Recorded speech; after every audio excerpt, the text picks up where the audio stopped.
Glulam atau Glued Laminated Timber adalah kayu rekayasa yang kuat dan serbaguna. Proses pembuatannya dimulai dengan memilih kayu berkualitas, kemudian dikeringkan hingga kadar air optimal. Setelah itu, kayu dipotong dan diratakan menjadi lapisan tipis yang seragam. Selanjutnya, perekat kuat dan tahan air diaplikasikan pada setiap lapisan. Lem yang telah diaplikasikan kemudian dipres dengan tekanan tinggi, memastikan setiap lapisan menyatu dengan kuat.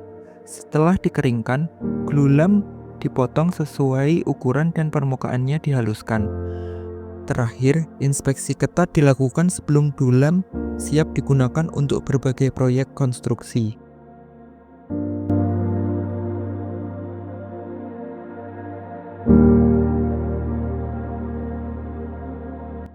Glulam atau glue laminated timber adalah balok kayu yang direkatkan dengan tekanan tinggi untuk menghasilkan struktur yang kuat dan tahan lama. Berikut adalah langkah-langkah pemasangannya. Yang pertama, persiapan. Ukur dan pastikan dimensi glulam sesuai dengan rencana, periksa struktur penopang agar kuat dan stabil, dan siapkan alat seperti crane, bor listrik, baut struktural, dan bracket baja.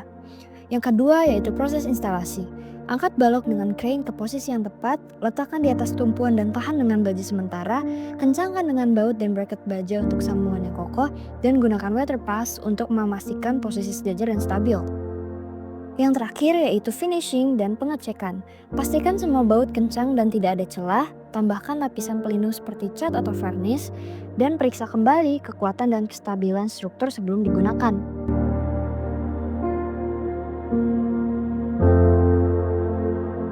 Berikutnya, penjelasan mengenai keunggulan dan kelemahan glulam. Glulam sendiri memiliki keunggulan. Yang pertama, kuat dan ringan, lebih kuat dari kayu solid dan lebih ringan dari baja dan beton. Kemudian, sifatnya fleksibel, bisa dibentuk melengkung, dan tahan lama, resisten terhadap retak dan deformasi. Kemudian, glulam sendiri juga ramah lingkungan karena menggunakan kayu dari sumber keberlanjutan, kemudian mudah dipasang dan lebih ringan, serta praktis dibandingkan menggunakan baja atau beton. Untuk kelemahan glulam sendiri, yang pertama, biaya produksi dan pemasangannya lebih mahal dari kayu solid. Kemudian, rentan terhadap kelembapan dan serangan jamur jika tidak diberi pelapis.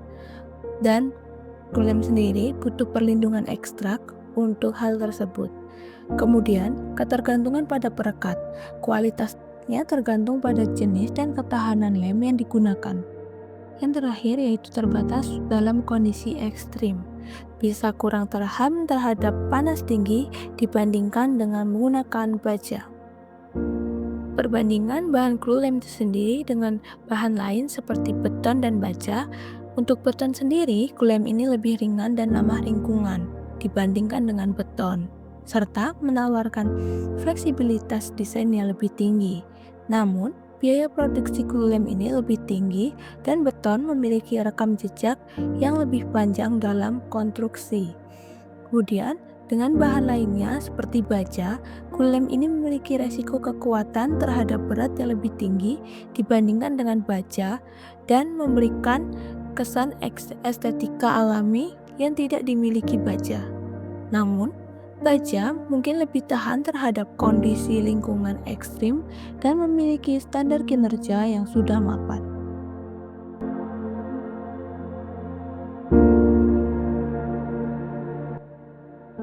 Selanjutnya, aspek keberlanjutan glulam dan dampak lingkungan dari glulam. Glulam merupakan material yang saat ini semakin populer dalam bidang konstruksi jembatan karena kombinasi kekuatan, fleksibilitas, serta keberlanjutannya. Glulam sendiri dapat memiliki bentang yang lebih besar dibandingkan dengan kayu solid, yakni mencapai lebih dari 50 meter. Selain itu, glulam juga lebih ringan dibandingkan dengan beton dan baja yang mengurangi kebutuhan pondasi serta biaya transportasi. Penggunaan glulam dalam bahan baku jembatan tidak hanya memberikan solusi struktural yang kuat, tetapi juga mendukung estetika serta dampak lingkungan yang positif sehingga menjadikannya pilihan ideal untuk infrastruktur modern. Glulam sendiri membutuhkan energi yang lebih rendah dibandingkan baja dan beton saat proses pembuatannya. sehingga dapat mengurangi emisi gas rumah kaca. Akan tetapi, penggunaan perekat sintetis dalam pembuatannya dapat menimbulkan dampak negatif sehingga diperlukan inovasi untuk menghasilkan perekat yang lebih ramah lingkungan. Secara keseluruhan, glulam merupakan material konstruksi yang lebih berkelanjutan dibandingkan dengan bahan-bahan lainnya.